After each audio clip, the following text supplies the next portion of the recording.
There is a bookshelf in my apartment that I built last winter out of pine boards and cinder blocks, and on the second shelf, in plain sight, are 40-some books I am finally allowed to own.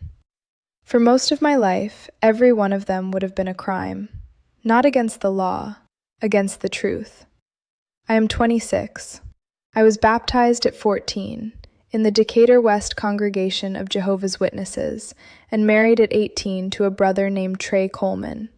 And for the 6 years of that marriage, and for years before it, I was a woman who read in secret. I hid books, behind the bound volumes of the Watchtower, inside the dust jacket of an approved publication, a manila folder I printed in a coffee shop on Memorial Drive.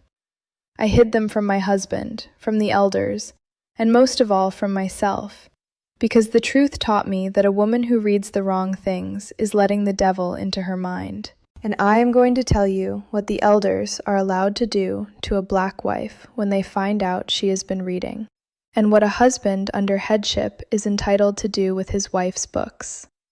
But before I take you into that back room, I need you to understand how a paperback novel becomes a spiritual emergency.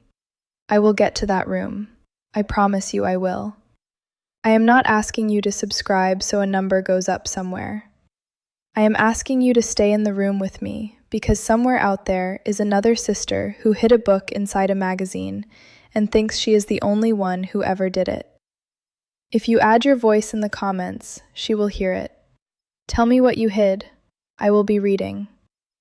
The first book I ever hid, I hid when I was 9, the year my grandfather died.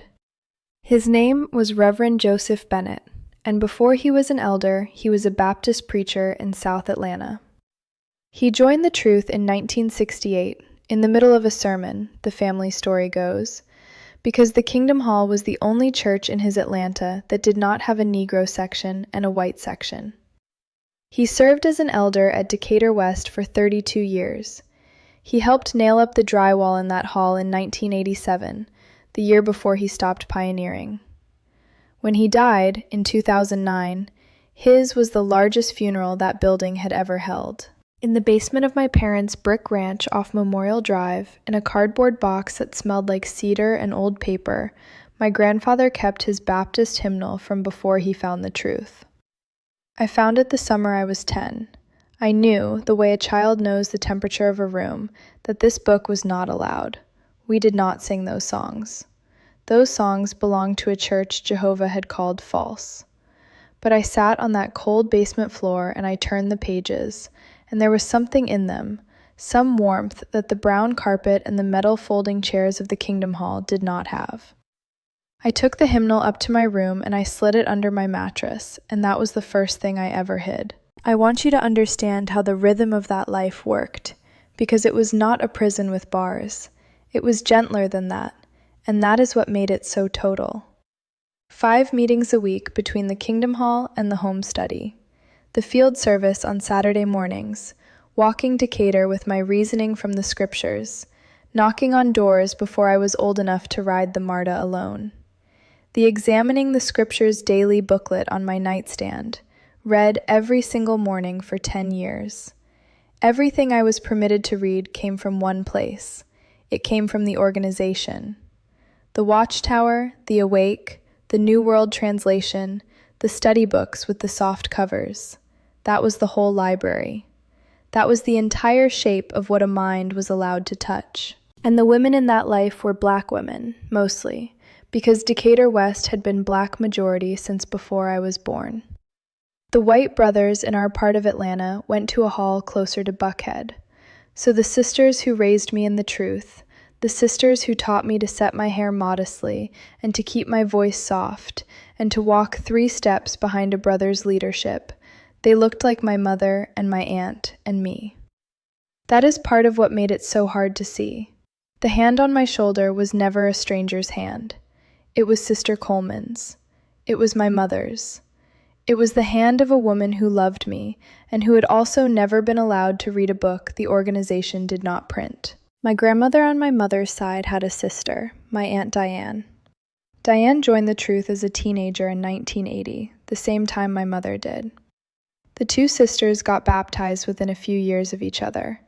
My mother stayed. Diane left in 2003 when I was 3 years old, and the whole family was instructed to shun her, and they did, for 19 years. I grew up knowing her name the way you know the name of a hurricane that happened before you were born. Diane. A warning. A woman who had read the wrong things and let the devil in. I married Trey Coleman in October of 2018. I was 18, he was 22. The son of an elder from the East Atlanta congregation. We had 10 chaperone months of courtship, and we had never once been alone in a room together for more than a few minutes. On my wedding morning, my mother gave me a pink hardcover book called The Secret of Family Happiness, with a yellow post-it on the chapter about a wife's submission. That was the reading material a black bride was given for her new life. One book, one chapter, one post-it. And I carried that into a marriage to a quiet, dutiful, certain young man who had been handed the exact same training by the same men in the same hall, and who believed, the way my grandfather believed, every single word. I need to step back now and explain the machine, because the cruelty in this story was never a cruel man. It was a system, and the system had a doctrine about a woman's mind. The doctrine has a clean, gentle, terrible name. They call it avoiding independent thinking. The faithful do not lean on their own understanding. The faithful wait on the organization, on the channel Jehovah uses, on what the publications call the faithful and discreet slave. And the worst thing a person can do, more dangerous than smoking, more dangerous than fornication, is to read what they call apostate material. Anything written by someone who left, anything critical of the organization, anything that might, as the brothers put it, poison your thinking. But it does not stop at apostate books. It bleeds outward until it covers almost everything a curious mind might reach for. Worldly novels are a waste of precious time that belongs to Jehovah. Higher education is discouraged because the universities are full of worldly philosophy and the wrong kind of questions. And so the college I dreamed about at 17 was never going to happen. A library book had to be examined for anything that might draw the heart away. In the truth, there is no such thing as a private mind, and inside a marriage, the man is given the authority to enforce all of it. The doctrine is called headship. The husband is the head of the wife, as Christ is the head of the congregation. In practice, that meant my husband was entitled to oversee my spiritual condition, and that included what I read. Trey was not being a tyrant when he looked at the cover of a book in my hands and asked gently what it was and where I had gotten it. He was doing the job the organization had assigned him on our wedding day. I have to be honest about my own hands in this, because I was not only the one who hid. For a while, I was the one who guarded. When I was 21, 3 years married, there was a younger sister in the congregation, 16, bright, the kind of girl who asked too many questions in the Watchtower study. I saw her one afternoon at the literature counter with a thick paperback in her bag, some fantasy thing with a dragon on the cover, and I watched her angle it out of sight when an older sister walked by. I knew that move. I had invented that move. And instead of being the one person who understood, I told her, in the kind, concerned voice I had learned from my own mother-in-law, that we have to be careful what we feed our minds, that the devil gets in through things that seem harmless. I watched her face close like a door. I taught a 16-year-old girl to be afraid of a story, and I called it love, because that was the only word the truth had given me for it. Aunt Diane was the one who broke the pattern, and she broke it with reading. When she reconnected with me in 2022, secretly, after 19 years of silence, she did not lecture me. She just, every so often, would mention something she had read. A history book. A memoir by a woman who had left a different high control group. A novel. She made reading sound like an open window in a closed room. She had left the truth in 2003, and the first thing she did, she told me, was walk into the Decatur Library and check out 9 books at once, because for the first time in her adult life, no one was allowed to ask her what they were. Diane is 62 now. She is the version of me that did not stay until the building came down, and the door she walked through was a library door. So I started reading, quietly, carefully. The way you handle something you have been told is loaded. It started small. A novel from the Decatur Branch Library, read in the afternoons while Trey was out adjusting insurance claims in Southwest Atlanta, then hidden in a drawer before he came home. Then books on subjects I had never been allowed to study: history, psychology, the thick college-level texts I would have read in a classroom if I had ever been allowed to sit in one. I built, in secret, the education the organization had taken from me. I kept a map in my head, the novel in the kitchen drawer under the dish towels, the history book behind the bound watchtowers, where Trey would never look because that shelf was sacred. My cloth-bound study notebook, where I had started writing questions in the back pages I could not say out loud. And then, in 2025, I read the thing I could not unread. I am almost to the back room, but you have to understand the page first. One afternoon in a coffee shop on Memorial Drive, on the public computer, I went looking through the older watchtowers, and I found a scanned page from January of 1929, and I read what the organization had written in its own pages about people of African descent. The Curse of Ham, printed as theology. The year before my grandfather was even born. My grandfather Joseph Bennett joined the Truth in 1968 because he believed Jehovah was the only church in America without a Negro section and a white section. He died in 2009, having never read that page. He nailed up the drywall in a hall that held bound volumes of a magazine that had told him, before his birth, what he was. I printed it. I drove it to my mother's house and asked her to read it, and she would not touch it. She told me I was letting the devil poison my mind. She had no idea how right she was. That is what got me caught.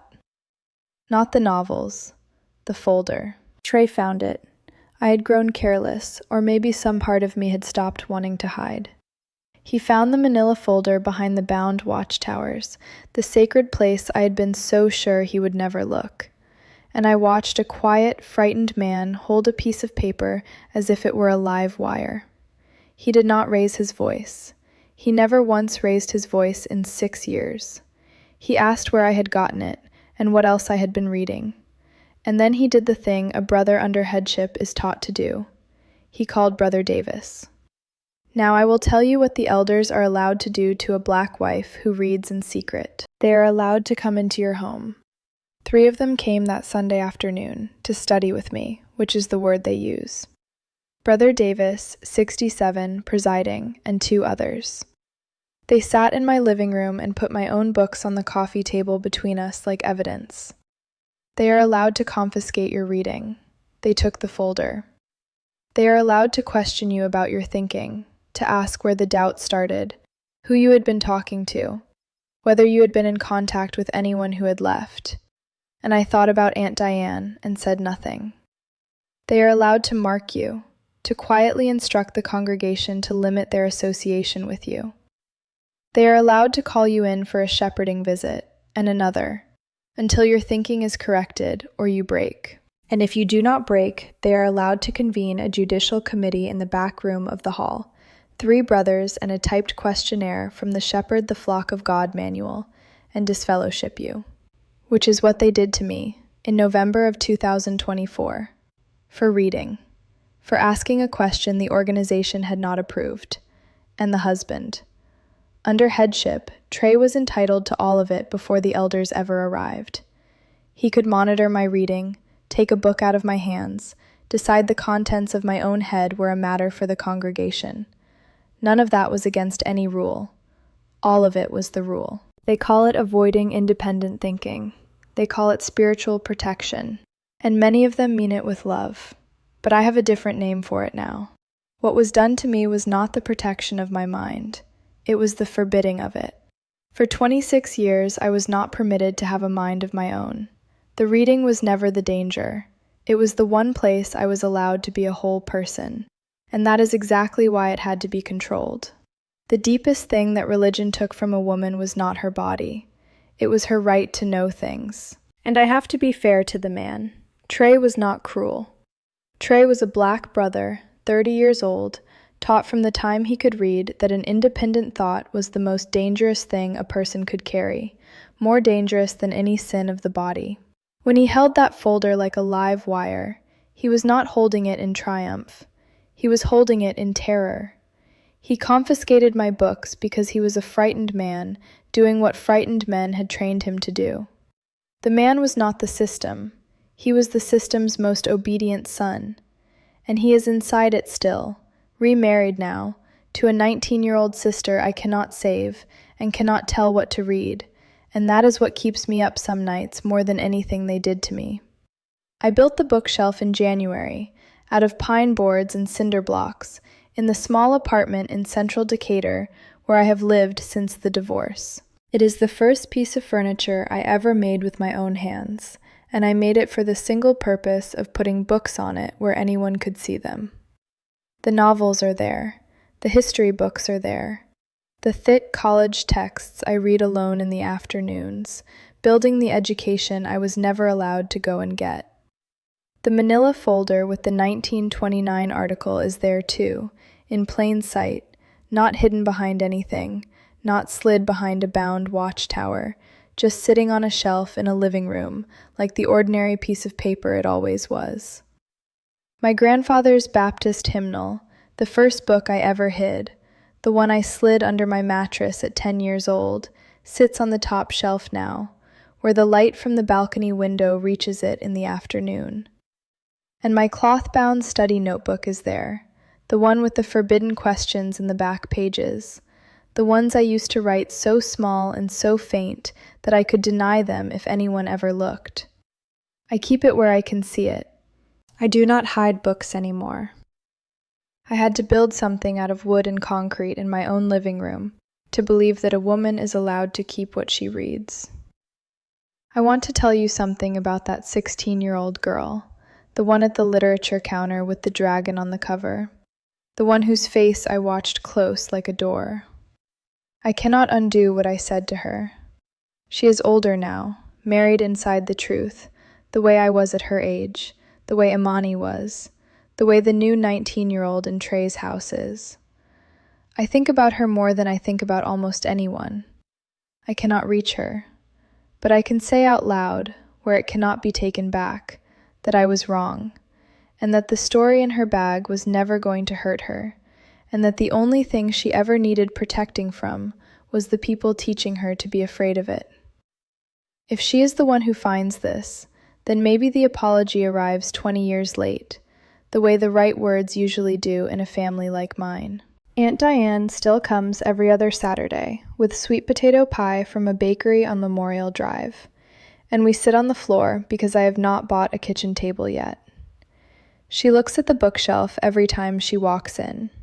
She has never said a word about it. She does not have to. She is 62 years old, and she walked through a library door at 39. I am 26, and I walked through it at 25. The organization tried to break the chain between her and this family with 19 years of silence, and the chain did not break. It bent. It held. She read her way out, and then she reached back, one DM, one Saturday, one mentioned book at a time, until she had read me out too. She is the proof. I am trying to be the proof for the next one. So let me speak to you directly, before I go. If you grew up in a Black Kingdom Hall in Atlanta, or in any hall anywhere, and you learned to slide a book out of sight when an older sister walked by, I see you. If you ever hid a paperback inside the dust jacket of a magazine you were allowed to read, I see you. If you ever kept a list in your head of where everything was hidden, the drawer, the shelf, the back pages of a notebook nobody else was permitted to open, I see you. If you ever sat in your own living room while 3 men put your books on the table like evidence and asked you who you had been talking to, I see you. And if you have ever lain awake, wondering whether the questions in your own head were the devil getting in, or whether they were just you, finally, quietly, becoming a person, I see you, and I am telling you, they were just you. You were never the danger. The danger was a system that could not survive you having a mind of your own. So read the book. Read the one they told you would poison you. Walk into the library and check out all 9 of them, and carry them home in your arms where everyone can see.